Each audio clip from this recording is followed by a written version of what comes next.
Gas, आज हम पुनः जो है बीकॉम पार्ट 1 का जो किताब है BMS business mathematics and statistics, उस पर हम लोग चर्चा करने जा रहे हैं।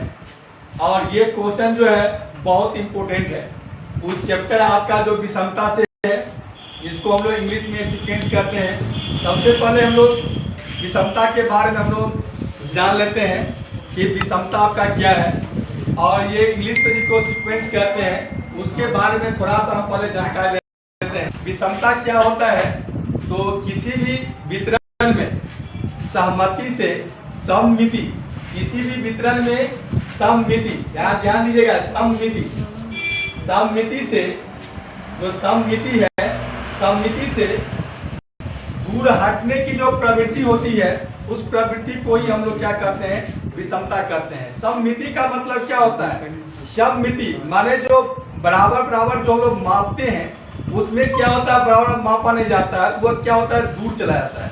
तो इसीलिए किसी भी वितरण में, किसी भी डिस्ट्रीब्यूशन में, ठीक है, उसको सम्मति से दूर हटने की जो प्रवृत्ति होती है, उस प्रवृत्ति को ही हम लोग क्या कहते हैं, विषमता कहते हैं। ऐसे विषमता का मीनिंग आपको तिरछापन होता है, तिरछापन से भी आप इस बातों को समझ सकते हैं।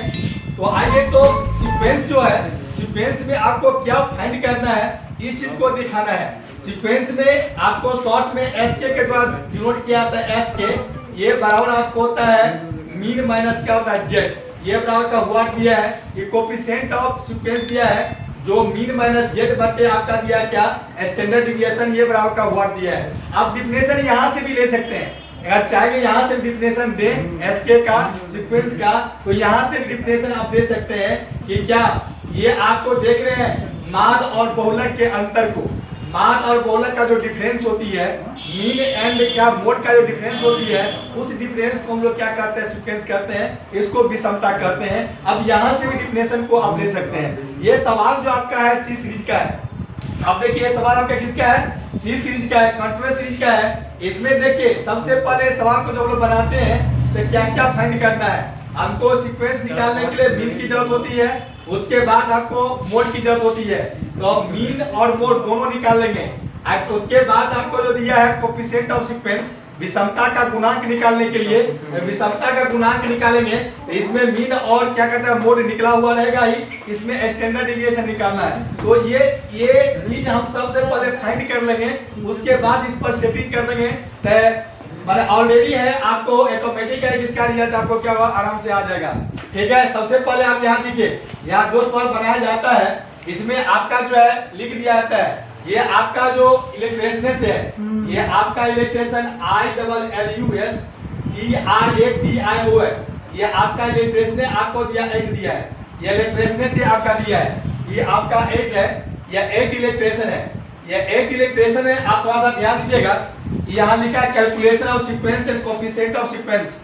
यही सीक्वेंस का मतलब है, इसके आप कोफिशिएंट ऑफ सीक्वेंस का मतलब हुआ ये जेड के द्वारा तिरछापन देख रहे हैं ना, यही तिरछापन आपको कोफिशिएंट का साइन है, जेड लिखकर के हम लोग क्या करते हैं, डिनोट करते हैं। ठीक है, इसके लिए आपको क्या करना है, तो सबसे पहले आपको क्लास दिया जाता है। क्लास आपको 0 से 10 एक के बाद 90 तक गया है, 0 से 10, 10 से 20, 20 से 30, 30 से 40, ऐसे करके आपको 90 तक गया है। इसमें आपका फ्रीक्वेंसी दे दिया है, फ्रीक्वेंसी 10, 40, 20, 0, 10, 40, 16, 14, इधर से 0 इधर से फ्रीक्वेंसी आपको दे दिया गया है।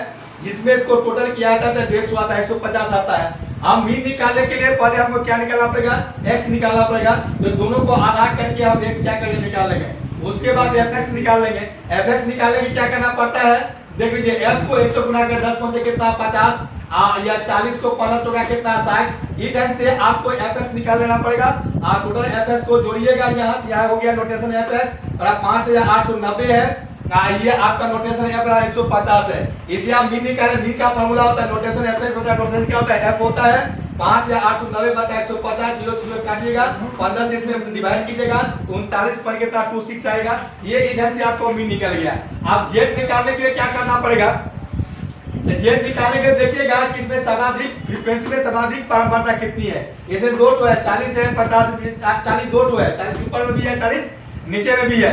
तो आज देखिएगा कि ऊपर में जो 40 रहेगा, जो अधिक मान होगा ऊपर से ही आपको लेना है। तो 40 जो ऊपर से हम लोग लिए हैं, तो 40 के सामने वाला जो इसका जेड क्लास कहलाएगा, और इससे जस्ट ऊपर वाला क्या कहलाएगा, F0 कहलाएगा।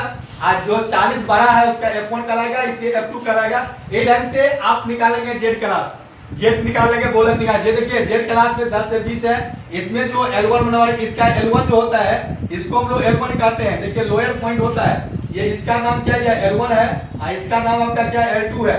L1 बराबर 10, L2 बराबर कितना 20। इसमें I निकालिए डिफरेंस, L2 माइनस L1, 20 में से 10 गया 10।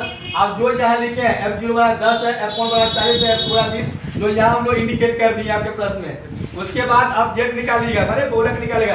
जेड का फॉर्मूला है L1 plus F1 minus F0 बट्टे में होता है क्या 2F1 minus F0 minus F2 गुने कितना होता है I होता है। इस पर मान को आप पुट कर दीजिएगा।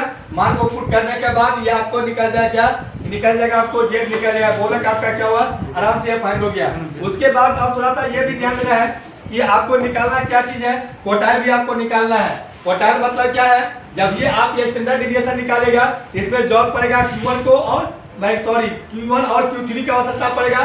तो Q1 और Q3 को हम क्या फाइंड करेंगे, इसके लिए Q1 हमको निकालना पड़ेगा और उससे पहले हमको क्वार्टाइल निकालने के लिए CF का आवश्यकता पड़ेगा, क्युमुलेटिव फ्रीक्वेंसी आवश्यकता होगा। तो ये जो हम लोग बनाते हैं डायग्राम, या हम लोग परफॉर्मा जो बनाते हैं उस परफॉर्मा में आपको CF का क्या करना पड़ेगा, बनाना पड़ेगा कॉलम। तो देखिए आपने F को असाइन किया है, 10 को असाइन किए हैं, और 10 में ये 40 को जो कितना हो गया 50 हो गया, 50 में 20 को जो है कितना 70 हो गया, 70 में 0 जो है 70 हो गया, 70 में 10 को जो है 80 हो गया, 80 में 40 जो है 120 हो गया, 120 में 16 का जो है 136 हो गया, 136 में 14 जो है 150 हो, 150 में 0 जो है 150 हो। इस ढंग से हम लोग क्युमुलेटिव फ्रीक्वेंसी क्या करते हैं, फाइंड कर लेते हैं। आइए Q1 का फार्मूला होता है साइज ऑफ माने 1 into n by 4th items. आप n का मान कितना दिया 150, जो यहाँ आपको माने नोटेशन F कहलाता है, वही आपका क्या कहलाता है, आपका MD कहलाता है। आप 150 में 4 से भाग देंगे तो 37 पॉइंट कितना 5 आया। आप 37 पॉइंट CF के किस में रहेगा, वो ध्यान देना है कि 37 पॉइंट 5 CF के किस में रहेगा, ये आपका 50 में रहेगा। तो 50 से जस्ट ऊपर वाला इसका C कहलाएगा, और इसका क्लास कहलाएगा, और ये इसका स्मॉल f कहलाएगा। देखिए उसी बात को हम लोग लिखते हैं यहाँ, क्वार्टाइल क्लास 10 से कितना दिया 20 दिया है, इसमें भी L1 का मान 10, L2 का मान 20, I बराबर 10, C का 10, F का कितना 40। इस ढंग से आपको क्वार्टाइल 1 का जो फॉर्मूला होता है, ये formula L1 plus Q1 minus C बटे स्मॉल f गुने I। इस पर मान पुट गया 10 प्लस कितना, इसका मान दिया 38 माइनस कितना 10 बटे 40। ये जो 37.5 है इसको हम एप्रोक्सीमेशन में ला लिए हैं, इसको 5 या 5 अधिक 38 कर दिए हैं। 38 माइनस कितना 10 बटे 40 गुने कितना 10। अब इसको घटाइए 28 बटे 40 गुने 10, 0 0 काटिएगा, 7 कितना 28, तो 10 प्लस 7 किया था 17 हो गया। ये ढंग से आप Q3 का भी मान निकाल लीजिएगा। Q3 का मान निकालिएगा, वही साइज ऑफ 3 into n कितना 4th आइटम निकालिएगा, 3 into 150 बटे 4।